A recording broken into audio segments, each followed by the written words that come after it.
MP महिला supervisor की तैयारी करने वाली महिलाओं, अब हो जाओ आप तैयार और अपनी कमर कस लो, क्योंकि एग्ज़ाम कब होगा, एक नोटिफिकेशन कब आएगा और यहाँ तक कि वैकेंसी कितनी है और रिजल्ट कब आएगा, ये सारी चीज़ें हो गई है डिक्लेयर। श्री शिवाय नमस्तुभ्यम फ्रेंड्स। तो कैसे आप सब? आई होप आप लोग अच्छे होंगे और मैं भी अच्छी हूँ। बस यहाँ पर मुझे हो गई है कोल्ड और वो ठीक होने का नाम ही नहीं ले रही है। चलिए कोई बात नहीं।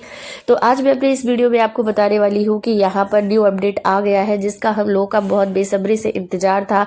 तो यहाँ पर 2025 का ईएसबी का जो कैलेंडर है वो अपडेट हो गया है और अपने मैं इस वीडियो में आपको बताऊंगी कब एग्जाम होगा, कब नोटिफिकेशन आएगा और कब रिजल्ट आएगा और कितनी पोस्ट है।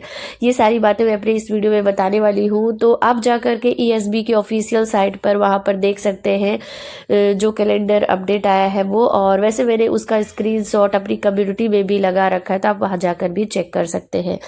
तो चलिए बात करते हैं कि कब होगा एग्ज़ाम, कब आएगा नोटिफिकेशन। तो उसमें जैसे फर्स्ट नंबर पर नर्सिंग वाला दिया हुआ है, संयुक्त नर्सिंग करके, तो पहले तो उसका होगा और उसका भी 15 फरवरी से यहाँ पर डेट दिया हुआ है एग्ज़ाम होने का। और फिर उसके बाद में सेकंड नंबर पर यहाँ पर महिला पर्यवेक्षक की बात कही गई है और इसका भी एग्ज़ाम होना फरवरी में कहा गया है। मीन्स की नोटिफिकेशन आपके जनवरी के फर्स्ट वीक में यहाँ पर 6-7 तारीख तक यहाँ पर आपका नोटिफिकेशन आ जाएगा। और पोस्ट की बात की गई है 426, जो कि पहले बात की गई थी 426, जो हमारे सीएम है जो मतलब पहले डिसाइड हुआ था 426 पोस्ट, वही यहाँ पर मेंशन की गई है। तो इसका यहाँ पर आपको टेंशन नहीं लेना है, क्योंकि जो पोस्ट है एग्ज़ाम होने के बाद भी यहाँ पर बढ़ाई जा सकती है।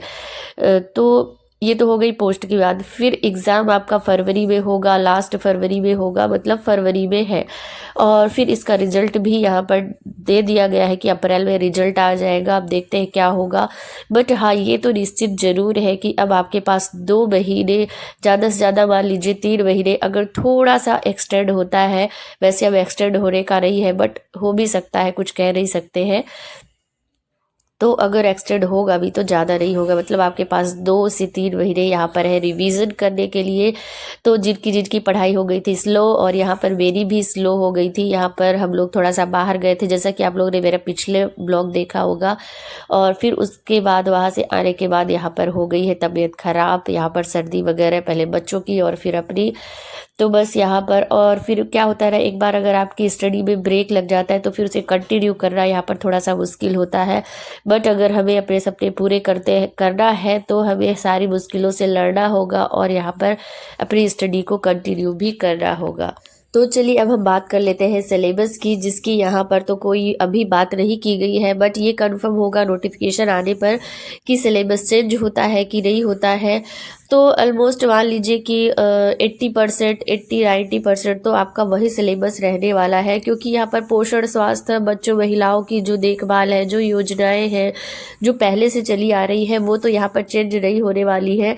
बट यही हो सकता है कि आपका मैथ और रीजनिंग और ये जो कंप्यूटर है, इनमें थोड़ा सा, जैसे अभी इनका क्या है, पोर्शन कम है, इनके कम क्वेश्चन आते हैं, जैसे 8 से 10 क्वेश्चन आते हैं। तो हो सकता है कि इनका जो वेटेज है वो बढ़ा दिया जाए, 20 क्वेश्चन कर दिया जाए, और या फिर कुछ ऐड कर दिया जाए सिलेबस में, थोड़ा बहुत कुछ माइनस कर दिया जाए, तो ये सब हो सकता है। अब देखते हैं, ये सारी चीज़ें तो नोटिफिकेशन आने पर ही क्लियर होगी। और ज़्यादा आप लोग को वेट नहीं करना पड़ेगा, यहाँ पर जनवरी के फर्स्ट वीक में यहाँ पर आ जाएगा। और यहाँ पर देखिए, यहाँ पर था बर्थडे, तो यहाँ पर बस यहाँ पर थोड़ा सा हो रहा था, केक वगैरह हम लोगों ने ऐसे ही घर में ही कट कर लिया था।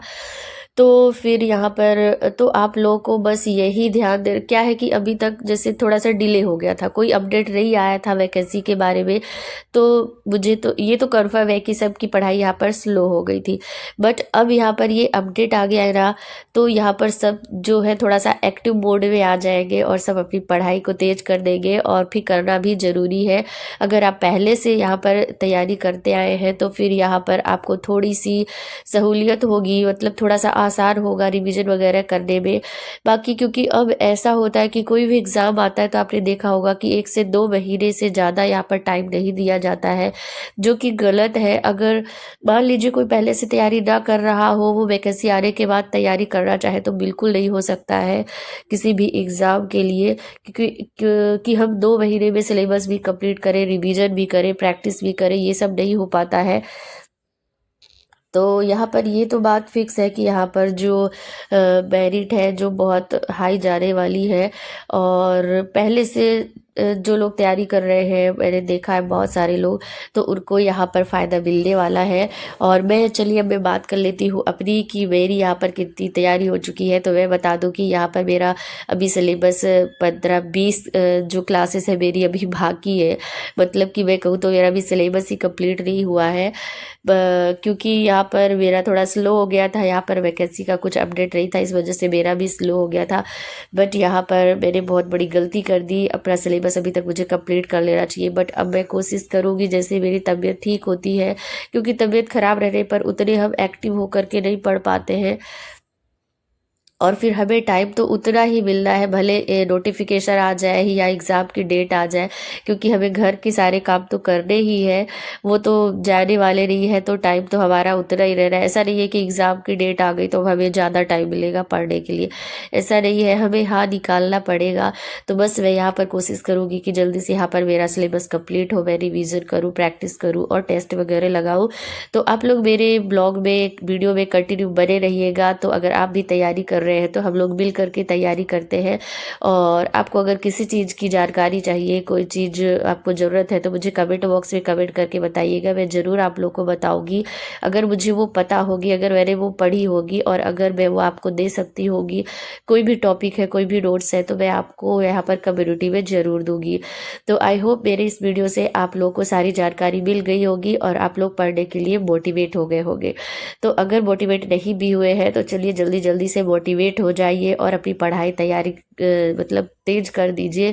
अगर अभी तक आप कोई लापरवाही बरत रहे थे तो अब नहीं बरतिए, थोड़ा सा यहाँ पर कोशिश करिए कि अगर आपको सिलेक्शन चाहिए, अपनी लाइफ को बदलना है, अपने स्टेटस को बदलना है, तो यहाँ पर थोड़ी सी मेहनत कर लीजिए और थोड़ा सा हर चीज़ को इग्नोर करते हुए यहाँ पर अपनी पढ़ाई पर ध्यान दीजिए, क्योंकि हमारे लिए तो ये लास्ट मौका है और फिर कौन सा मौका मिलेगा ये तो पता नहीं। तो चलिए हम यहाँ पर कर लेते हैं पढ़ाई। मैं यहाँ पर थोड़ा सा बॉडी के टाइम पर यहाँ पर करने लग गई थी रिवीजन, क्योंकि सब कुछ देखना पड़ता है और इस समय थोड़ी ठंड भी बढ़ गई है। तो आप लोग अपनों का और ख़ुद का भी ध्यान रखें और साथ ही यहाँ पर पढ़ाई भी करते जाएँ।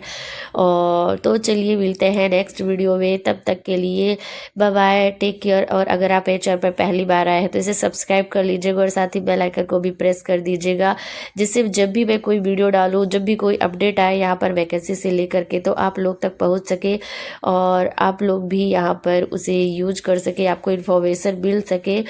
तो चलिए मिलता है नेक्स्ट वीडियो में, तब तक के लिए bye bye, take care friends. And अपनी पढ़ाई को जारी रखिए, तेज रखिए, अपने सपनों को पूरा करने के लिए लगातार कोशिश करते रहिए। और कहते हैं ना, कोशिश करने वालों की हार नहीं होती है, और हमारे हाथ में तो कोशिश करना और मेहनत करना ही है, फिर देखते हैं आगे क्या होता है। बट यही है कि सिलेबस ज़्यादा चेंज ना हो तो ज़्यादा सही है, क्योंकि जो लोग पहले से तैयारी करते आए हैं, कोचिंग करते आए हैं, तो अगर सिलेबस चेंज हो जाता है तो फिर यहाँ पर थोड़ी सी मतलब कि दिक्कत होगी। बट हाँ, ये तो कन्फर्म है कि ज़्यादा चेंज नहीं होगा, क्योंकि जो ये महिला बाल विकास का मतलब जो महिला पर्यवेक्षक का जो काम होता है उससे रिलेटेड ही यहाँ पर सिलेबस होने वाला है। हाँ, हो सकता है कि जैसे ज़माना बदल गया है, हर चीज़ें अपडेट हो गई है, थोड़ी हाई हो गई है, तो हो सकता है कि थोड़ा सा यहाँ पर जो लेवल है पेपर का वो बढ़ा दिया जाए। और कंपटीशन तो मान लीजिए कि हाई होने वाला ही है, इसमें कोई दोहराए नहीं है, क्योंकि बहुत सारे अभी यहाँ पर जैसे कि पोस्ट 426 है, तो यहाँ पर पोस्ट बहुत कम है और बहुत सारे लोग यहाँ पर तैयारी कर रहे हैं, बहुत टाइम से यहाँ पर लोग इंतज़ार कर रहे हैं इस वैकेंसी का। और तो चलिए हम लोग करते हैं तैयारी और मिलते हैं नेक्स्ट ब्लॉग में, तब तक के लिए bye bye, take care friends. और चलिए मैं आपको थोड़ा सा यहाँ पर आगे दिखाती हूँ कि यहाँ पर मैं क्या रिविज़न कर रही हूँ। जैसा कि हमारा जो लास्ट का जो यूनिट है विशेष आवश्यकता वाले बच्चे, तो उससे यहाँ पर भी बहुत सारे क्वेश्चन आते हैं। तो यहाँ पर यही मैं अभी चल रही हूँ, मतलब कि 1-2 यहाँ पर टॉपिक बाकी है मेरे।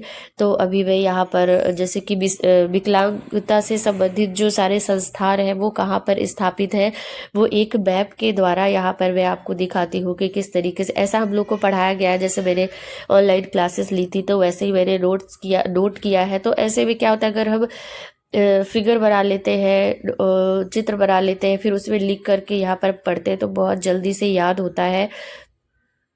और वो हमें मतलब कि हमारे दिमाग में उसका एक इमेज बन जाता है, और जब भी वो क्वेश्चन आता है तो हमारे सामने वो इमेज आ जाती है और हमें वो याद आ जाता है।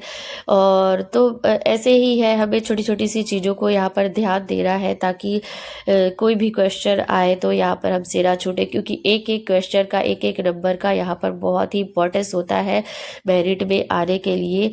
तो ये देखिए, यहाँ पर ये आप देख सकते हैं इंडिया का मैप है, और यहाँ पर ये सारी चीज़ें यहाँ पर लिखी हुई है। तो आप इसको नोट भी कर सकते हैं, या फिर वीडियो को पॉज करके यहाँ पर नोट कर सकते हैं, या फिर आप यहाँ पर इस